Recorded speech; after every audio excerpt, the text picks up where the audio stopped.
Hello বন্ধুগণ, আমার channel DMSS blog, সবাইকে মাই ইউটিউব চ্যানেল ডিএমএসএস ব্লগে স্বাগতম। প্লিজ সাবস্ক্রাইব মাই চ্যানেল, সাথে থাকুন, পাশে থাকুন। জুলাই আন্দোলন, জামায়াত শিবিরের সুপরিকল্পিত ষড়যন্ত্র ও ডক্টর ইউনূসের অন্ধ সমর্থন। 2024 সালের জুলাই মাসে বাংলাদেশে একটি আন্দোলন সংগঠিত হয়, যা ছিল জামায়াতে ইসলামী ও তার ছাত্র সংগঠন ইসলামী ছাত্র শিবিরের সুপরিকল্পিত ষড়যন্ত্রের অংশ। যুদ্ধাপরাধের দায়ে অভিযুক্ত জামায়াত নেতাদের শাস্তির পর তারা নিজেদের কলঙ্কময় ইতিহাস মুছে ফেলতে এবং আওয়ামী লীগকে কলঙ্কিত করতে এই আন্দোলন শুরু করে। আন্দোলনের সমন্বয়করা নিজেদের সাধারণ ছাত্র হিসেবে পরিচয় দিয়েছিলেন, কিন্তু তারা ছিলেন জামায়াত শিবিরের সক্রিয় সদস্য।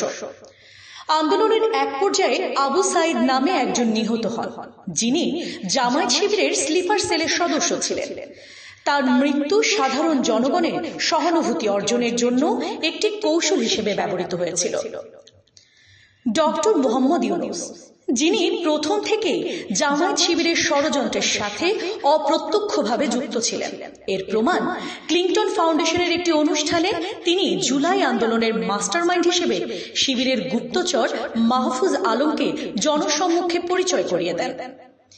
এই ষড়যন্ত্রের মূল উদ্দেশ্যই ছিল মুক্তিযুদ্ধের চেতনা বিরোধী জামায়াত শিবিরের রাজনৈতিক অস্তিত্ব পুনরুদ্ধারের পাশাপাশি ইউনূসের ক্ষমতার লালসা এবং আওয়ামী লীগকে কলঙ্কিত করা।